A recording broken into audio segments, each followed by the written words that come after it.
الحمد لله وكفى وسلام على عباده الذين اصطفى أما بعد فأعوذ بالله من الشيطان الرجيم بسم الله الرحمن الرحيم وما من دابة إلا على الله رزقها وقال الله تعالى ومن يتوكل على الله فهو حسبه صدق الله مولانا العظيم اللهم صل على سيدنا محمد وعلى آل سيدنا محمد وبارك وسلم۔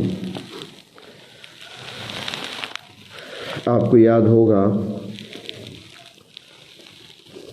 کہ حضرت حاتم اصم نے 30 سال کا جو عرصہ گزارا حضرت شفیق بلخی رحمۃ اللہ علیہ کی خدمت میں، اور جب ان سے پوچھا گیا کہ 30 سال میں آپ نے کیا سیکھا ہے تو انہوں نے جواب میں 8 باتیں ارشاد فرمائی تھیں کہ میں نے آپ کے مجلس میں آپ کی خدمت میں رہتے ہوئے 8 باتیں سیکھی ہیں۔ تو حضرت شفیق بلخی رحمۃ اللہ علیہ نے پوچھا حضرت حاتم اصم سے کہ وہ 8 باتیں کون سی ہیں، تو انہوں نے ترتیب سے وہ 8 باتیں بتائیں کہ یہ میں نے آپ کی مجلس اور آپ کی خدمت میں نے سیکھی ہے۔ ان میں سے 6 باتوں پر گفتگو ہو چکی ہے۔ 7ویں بات انہوں نے ارشاد فرمائی کہ میں نے آپ کی مجلس میں جو سیکھا ہے وہ یہ ہے کہ میں نے لوگوں کو دیکھا کہ وہ دنیا کے پیچھے بھاگ رہے ہیں، دنیا کو حاصل کرنے کے لیے انہوں نے دن کا چین اور رات کا آرام چھوڑ دیا ہے۔ ہر وقت ایک ہی حرص ان پہ سوار ہے کہ زیادہ سے زیادہ کمایا جائے، زیادہ سے زیادہ مال حاصل کیا جائے۔ جب میں نے لوگوں کو اس انداز سے دوڑتے ہوئے اور محنت کرتے ہوئے دیکھا تو اس میں مجھے یہ بھی نظر آیا کہ جو اس انداز سے دنیا کے پیچھے بھاگ رہے ہیں ان کے دلوں میں اتنا لالچ آ جاتا ہے، اتنا حرص آ جاتا ہے کہ پھر وہ حلال و حرام کی تمیز بھی بھلا بیٹھتے ہیں۔ پھر وہ نہیں دیکھتے کہ یہ جائز ہے، یہ ناجائز ہے، یہ حلال ہے، یہ حرام ہے۔ بس پھر وہ اسی دھن میں لگے ہوتے ہیں کہ کسی طریقے سے مال کو ہم حاصل کر لیں اور جمع کر لیں اور زیادہ سے زیادہ کما لیں۔ فرمایا کہ میں نے پھر قرآن حکیم پہ نظر کی کہ قرآن پاک میں اللہ تبارک و تعالیٰ کیا فرماتی ہیں اس بارے میں۔ تو فرمایا کہ جب میں نے قرآن پاک کو کھولا تو اس میں جلی حروف میں لکھا ہوا نظر آیا وما من دابۃ الا علی اللہ رزقها، کہ دنیا میں اور اس زمین پر رہنے والا کوئی جاندار ایسا نہیں جس کے رزق کا ذمہ اللہ نے لے نہ رکھا ہو۔ جب میں نے یہ دیکھا کہ ذمہ روزی کا، ذمہ رزق کا اللہ تبارک و تعالیٰ نے لے رکھا ہے تو پھر ہمیں اور بھاگنے کی کیا ضرورت ہے، مجھے دنیا کے پیچھے دوڑنے کی کیا ضرورت ہے۔ جو میرے اللہ نے مقدر کیا ہے وہ مجھے ملے گا۔ تو میں نے اپنے دل کو لالچ اور حرص سے اور طمع سے خالی کر لیا۔ دنیا کا حصول، دولت کا جمع کرنا یہ آج سے نہیں شروع دن سے چلا آ رہا ہے۔ ایک انسان کی فطرت میں یہ چیز ہے کہ انسان طبعاً یہ چاہتا ہے کہ میرے پاس مال کثرت سے ہو، میرے پاس مال زیادہ ہو، اور اسی چیز کو اسلام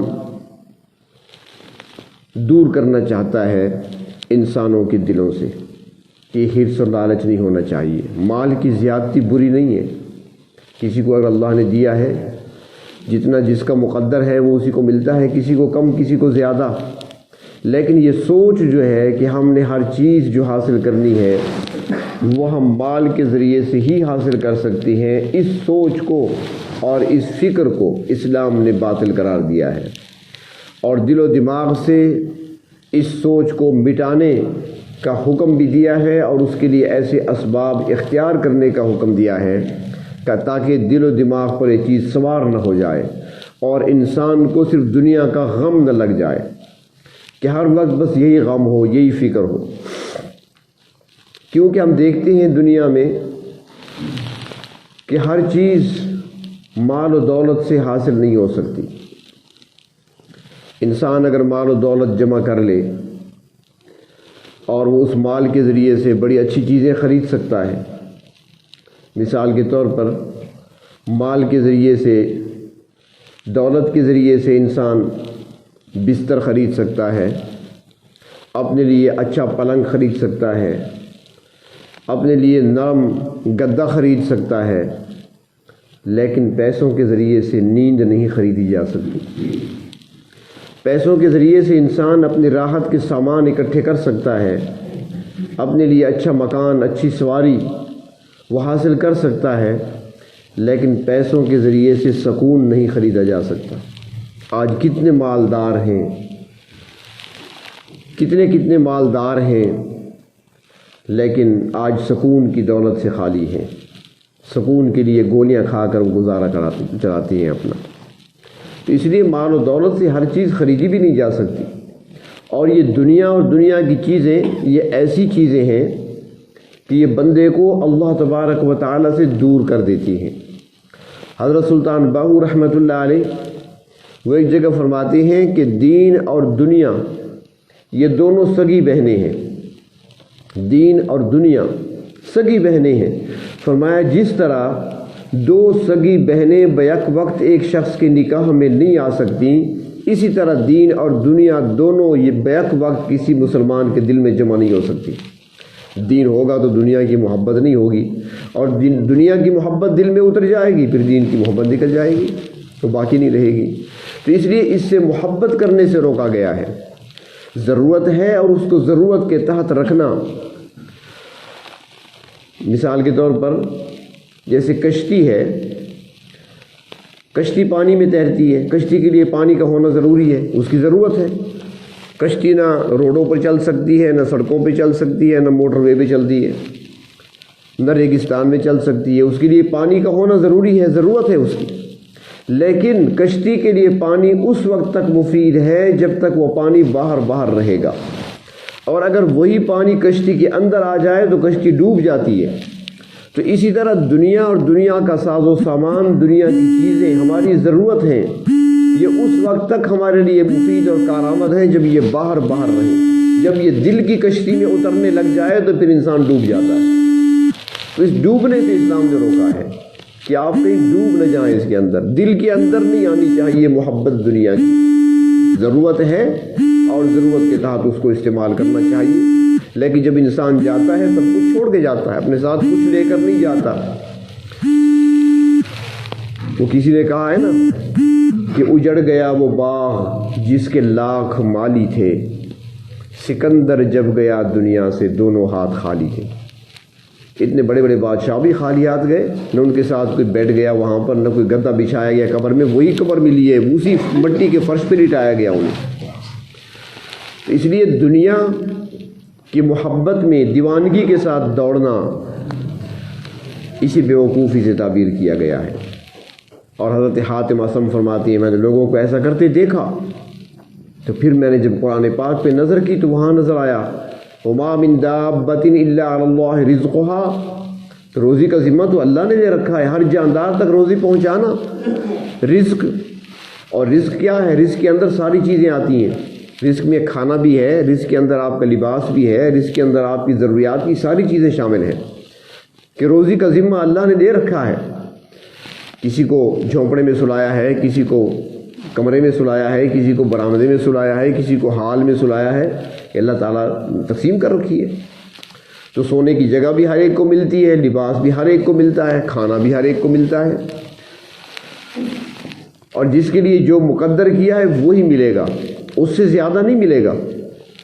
ایک آدمی کا کھانا اگر اللہ رب العزت نے تھوڑا سا رکھا ہے، اس کے پاس چاہے کروڑوں کا بینک بیلنس پڑا ہو، چاہے اس کی تجوریاں بھری ہوں نوٹوں سے، چاہے اس کے پاس سونے چاندی کا ڈھیر لگا ہو، لیکن شوگر کا مریض ہے، سامنے پھل فروٹس کا ڈھیر لگا ہے لیکن کھا نہیں سکتا، جتنا مقدر ہے اتنا کھائے گا.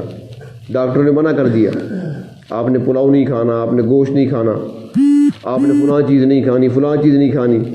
اب وہ اگر کہے کہ یار میرے پاس تو پیسے بھی ہیں, میں تو ہر چیز خرید سکتا ہوں, میں روزانہ بکرا ذبح کر سکتا ہوں, ڈاکٹر کہے گا نہیں آپ نے کھانا ہی نہیں ہے, آپ نے تو بس صرف ایک کپ یخنی کا لینا ہے بس صرف, اور آپ نے کچھ نہیں لینا, وہ بھی کالی مرچ ڈال کر. پھل فروٹ وغیرہ سب کچھ فی الحال بند ہے آپ کے لیے. تو اب سب کچھ ہونے کے باوجود روزی کیا ہے اس کی؟ وہ ایک ہی پیالہ یا ایک ڈبہ روٹی کا پیس ساتھ لے لے گا. تو روزی اللہ نے جس کی جتنی مقرر کر رکھی ہے وہی ملتی ہے. وہ علماء نے لکھا ہے کہ ایک مرتبہ ایک مسافر کسی بستی میں گیا, شام کا وقت تھا, اندھیرا پھیل رہا تھا, ہوٹل سرائے کا زمانہ نہیں تھا, مسافر مسجدوں میں ٹھہرا کرتے تھے. تو اس نے مسجد دیکھی کھلی ہوئی تو وہاں چلا گیا. وہاں جب گیا تو امام صاحب بیٹھے ہوئے تھے. امام صاحب نے پوچھا ہاں بھائی کون ہو؟ اس نے کہا جی مسافر ہوں. کیسے آئے ہو؟ اس نے کہا موسم ذرا باہر اچھا نہیں ہے, ٹھنڈی ہوا چل رہی ہے, سردی ہے, رات ہو گئی, شام ہو گئی, تو سوچا اللہ کے گھر میں رات گزار لوں, اگر اجازت ہو تو میں رات کو سو جاؤں یہاں پہ. اس نے کہا بالکل شوق سے آپ سوئیں, میرا کھانا ابھی آیا ہے, کہیں سے بھیجا ہوگا کسی گھر والوں نے, تو آؤ میرے ساتھ کھانا کھاؤ. مسافر نے کہا کیا بنا ہوا ہے؟ اس نے کہا دال ہے. اس نے کہا تم کھاؤ, میں تو مرغ پلاؤ کھاؤں گا. نواب دا پتر پتہ نہیں کہاں سے آ رہے ہو, مرغ پلاؤ کھاؤ گے؟ کہاں سے کھاؤ گے؟ کہاں سے کھلاؤں میں تمہیں؟ یہ دال ہے, کھانی ہے تو آؤ ورنہ سو جاؤ. اس نے کہا ٹھیک ہے جی بس آپ کھائیں. امام صاحب نے وہی دال کھا لی اپنی. اس نے کہا نہیں آتا یہ, پتہ نہیں کن خیالوں میں ہے. اس نے خود کھا لی.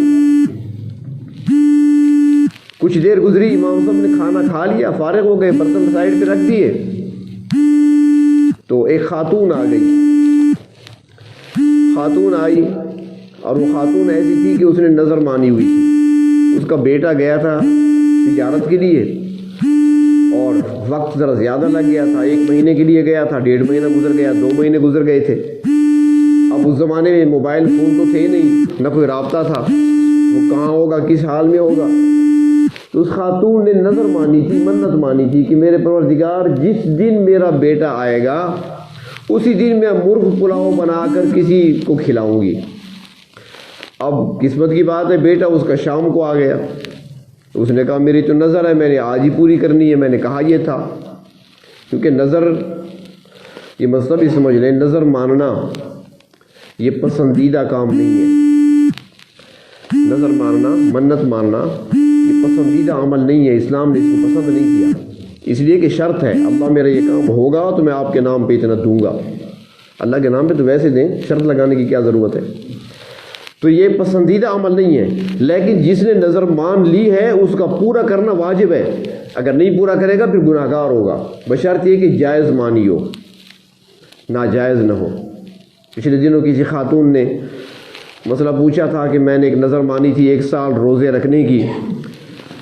اس وقت تو کہہ دیا تھا نا کہ اللہ 1 سال میں روزے رکھوں گی, میرا یہ کام ہو جائے. کام ہو گیا. اب وہ کہتی ہے جی میں نے نظر مانی تھی 1 سال روزے رکھنے کی. میں نے کہا اس وقت تو اتنا لمبا نہیں تھا سال جتنا اب ہو گیا.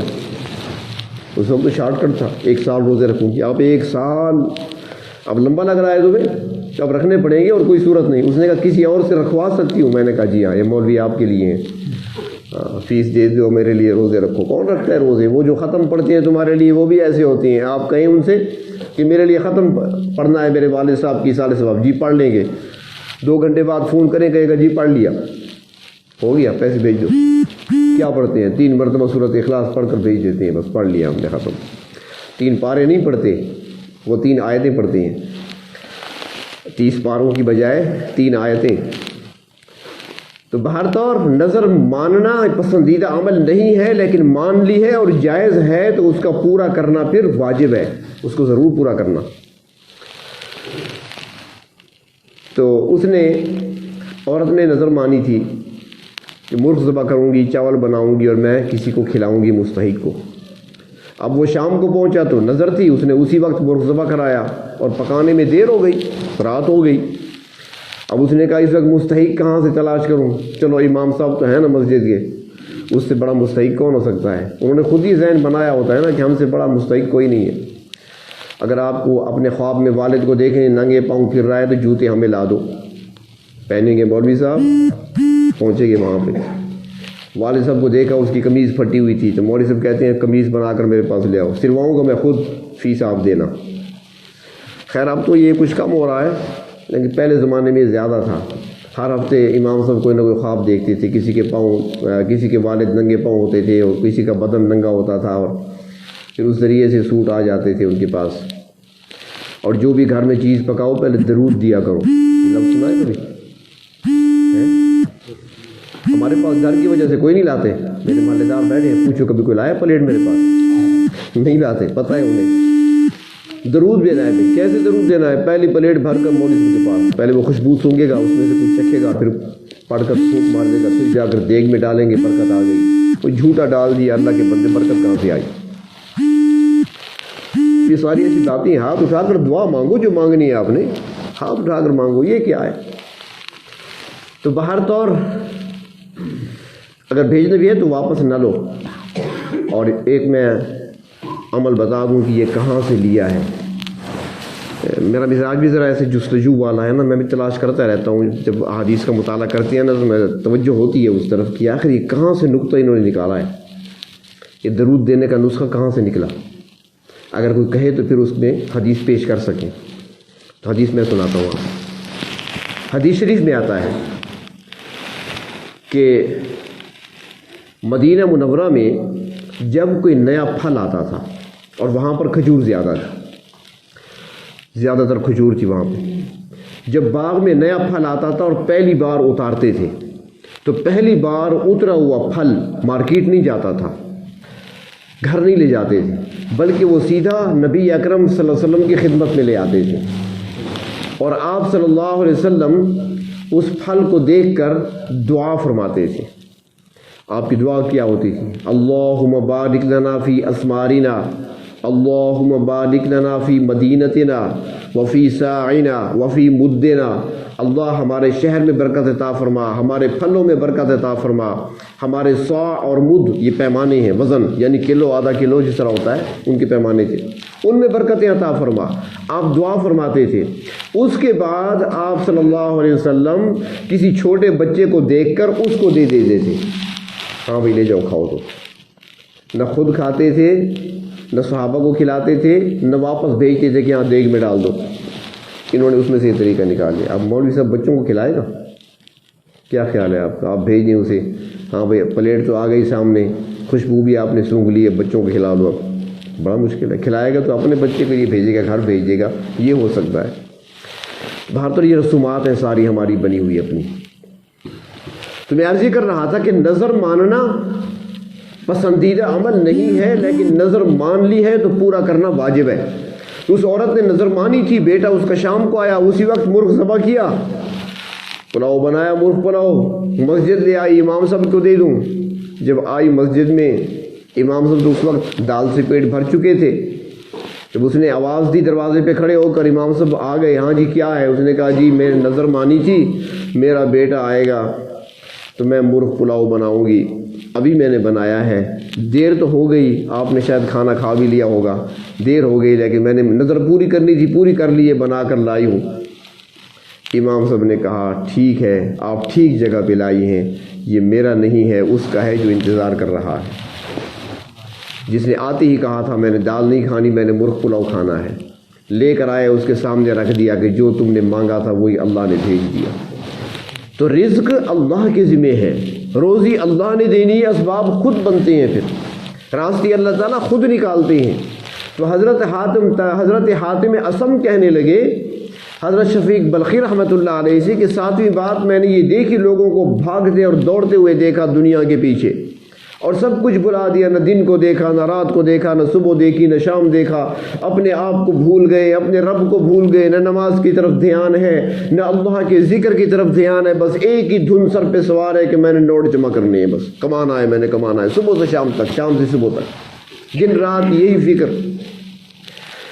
اور آج ہمارا بھی یہی حال ہے، ہم بھی سارے اسی میں پڑے ہوئے ہیں، کوئی وقت نہیں ہے ہمارے پاس، حالانکہ وقت ہونا چاہیے، عبادت کا بھی وقت ہونا چاہیے، اللہ تبارک و تعالیٰ کے لیے بھی وقت نکالنا چاہیے، اللہ کی نعمتوں پر اس کا شکر ادا کرنا چاہیے، اپنی خطاؤں پر استغفار بھی کرنا چاہیے، اور کچھ ٹائم خلوت کا بھی نکالنا چاہیے۔ جیسے پہلے میں نے عرض کیا تھا، پتہ نہیں یہاں یا جمعہ اجتماع میں، کہ تھوڑا سا وقت نکال کر مراقبہ کر لیا کریں، بیٹھ جایا کریں۔ اس کے طریقے بتائے تھے میں نے، تنہائی، خلوت، اور اس تنہائی میں اور کوئی نہ ہو، آپ ہوں اور آپ کے پروردگار ہوں، بس اللہ کے سامنے اپنا دل کھول کر رکھیں، اللہ کے سامنے اپنی ساری باتیں رکھیں، رب تعالیٰ سے اپنی باتیں کریں، بتائیں پروردگار عالم کو، اپنے دکھ بیان کریں، دکھڑے بیان کریں، اپنی تکلیفیں اللہ کے سامنے رکھیں، شکر کے کلمات ادا کریں۔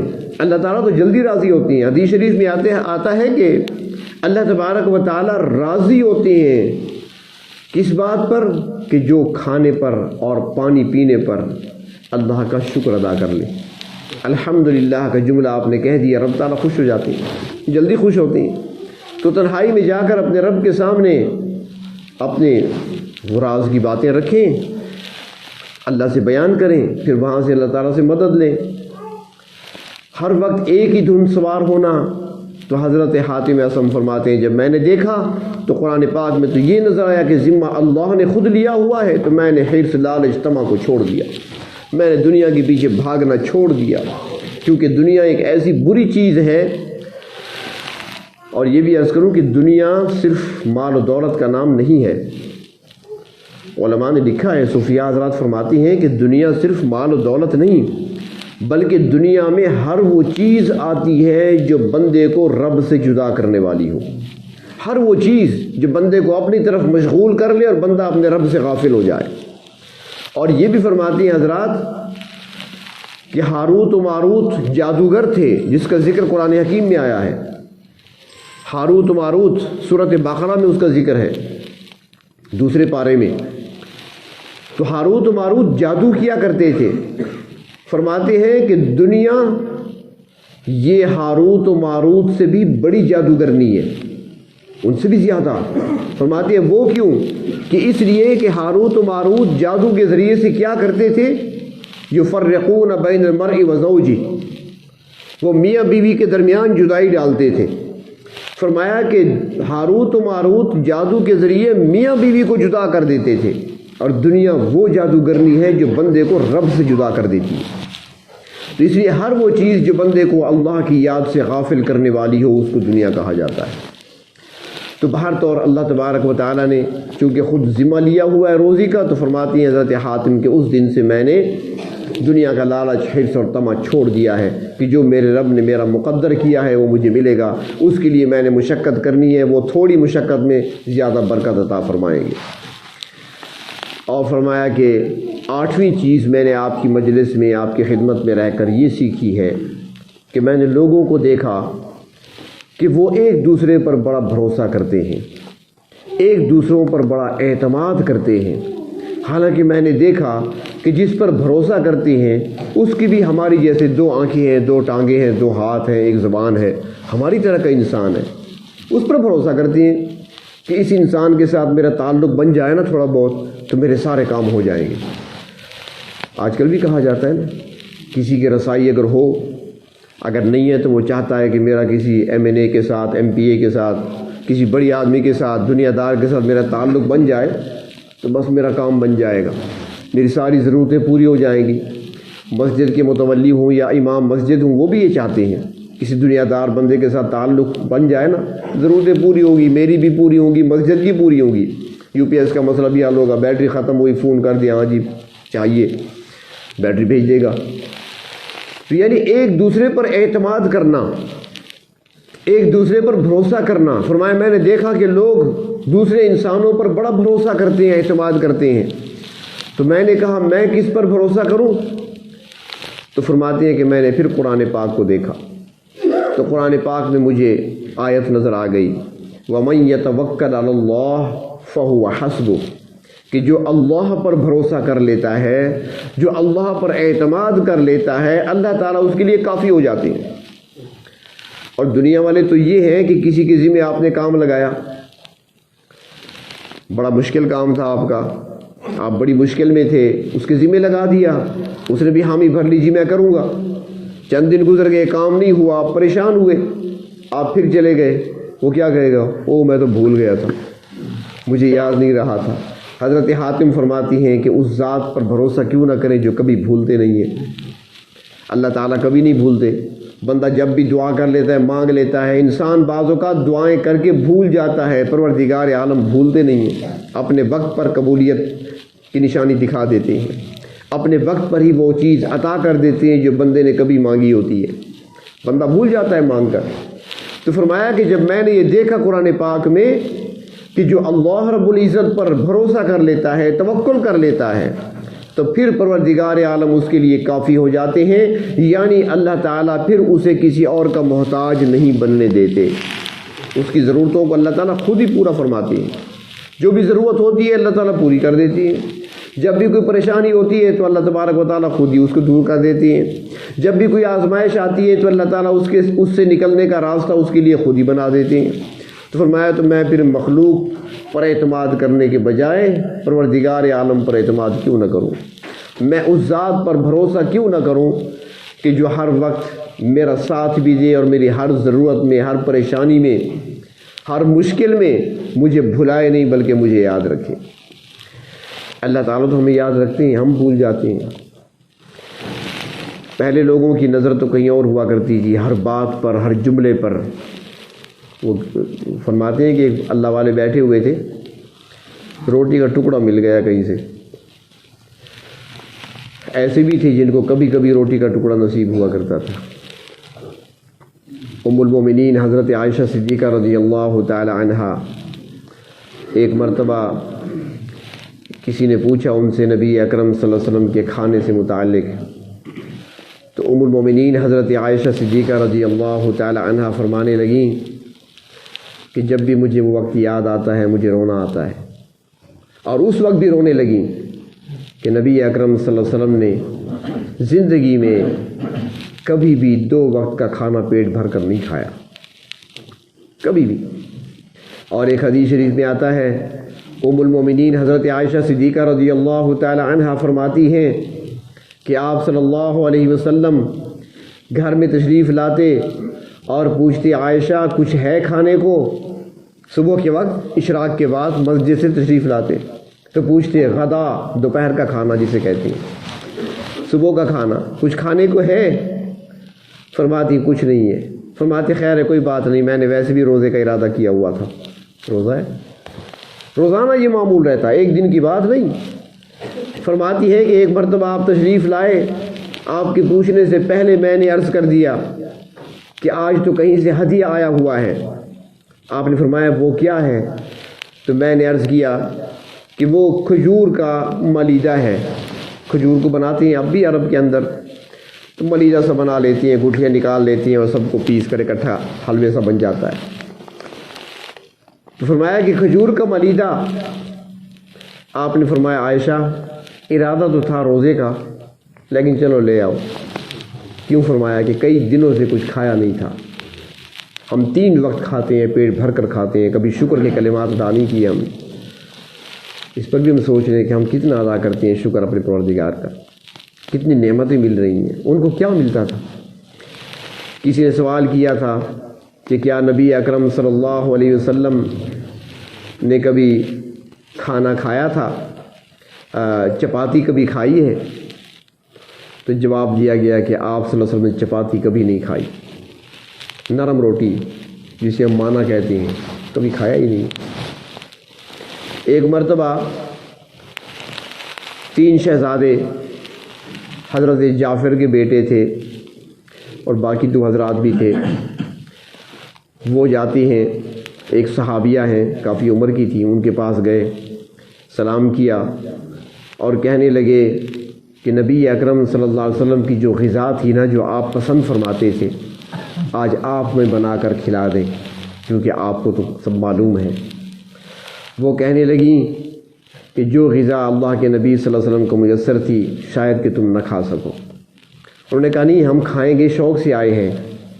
تو فرماتے ہیں ہم دیکھ رہے تھے کہ انہوں نے جو پیسے ایک دیگچی میں ڈالے، اس کے اوپر تھوڑا سا زیتون کا تیل ڈال دیا اور اس کے اوپر کالی مرچ اور تھوڑا سا زیرہ پیس کر وہ ڈال دیا اور تیار کر کے لے آئیں کہ اللہ کے نبی یہ تناول فرمایا کرتے تھے۔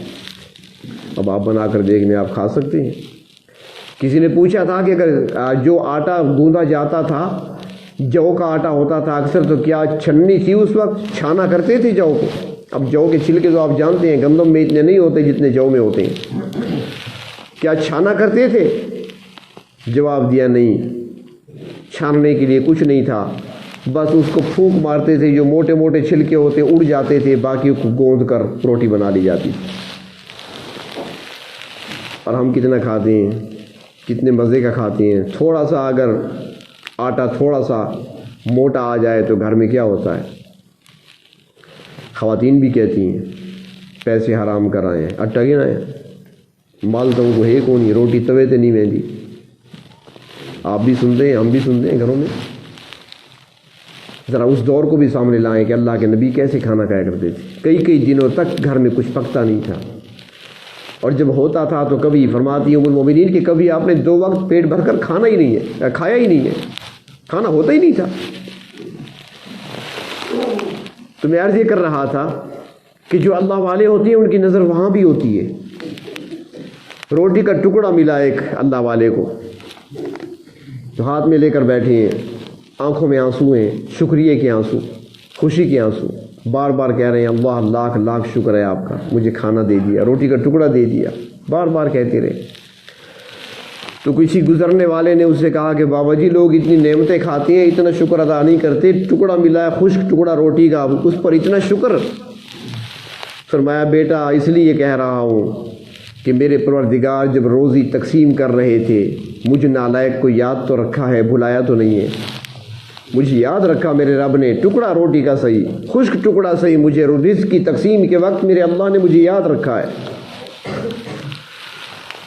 تو روزی اللہ تبارک و تعالی دیتے ہیں۔ حضرت حاتم فرماتے ہیں میں نے دیکھا کہ رزق اللہ کے ذمہ ہے اور ساری ضرورتوں کے لیے وہ کافی ہو جاتا ہے جو اس پر بھروسہ کرے۔ تو میں نے بھی اپنے رب پر بھروسہ کر لیا، لوگوں کی طرف میں نے دیکھنا چھوڑ دیا، مخلوق کے ساتھ تعلقات کو بنانا اور جوڑنا میں نے چھوڑ دیا، میں نے رب پر بھروسہ کر لیا کہ میری ساری ضرورتیں وہی پوری کریں گے۔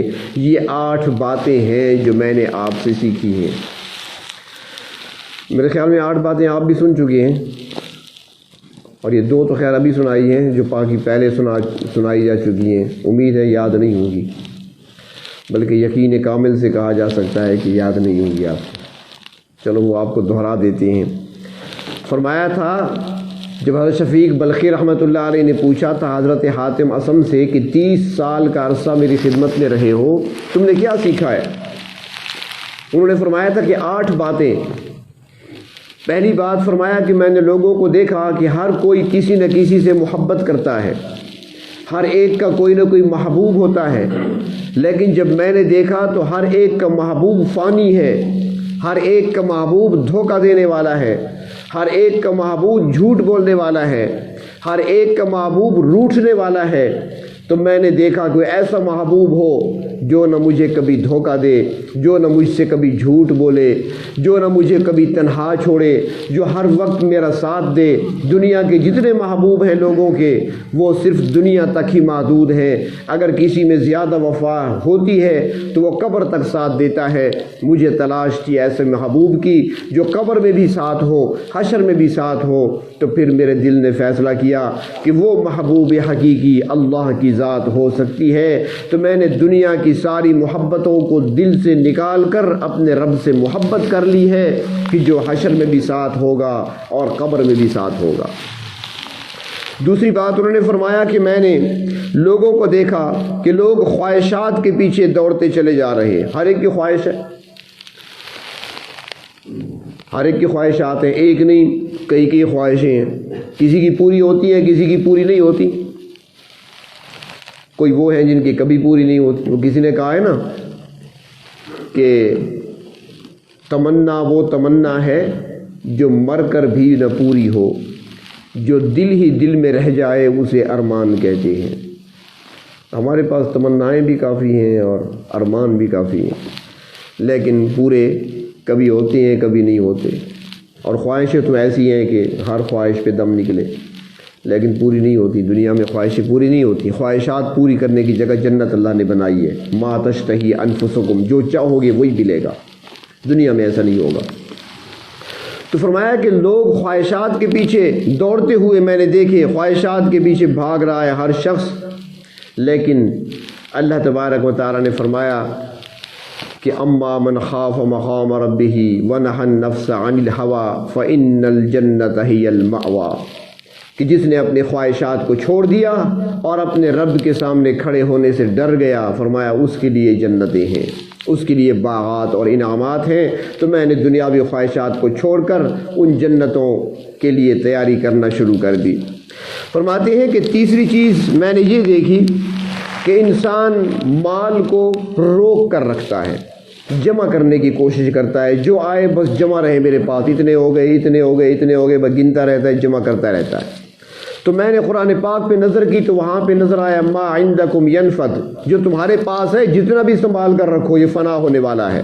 وما عند اللہ باق، اور جو اللہ کے ہاں ہے وہ باقی رہنے والا ہے. تو میں نے مال کو آگے منتقل کرنا شروع کر دیا. میں نے جو مجھ سے بچا فالتو ہوا میں نے اللہ کے راستے میں خرچ کرنا شروع کر دیا.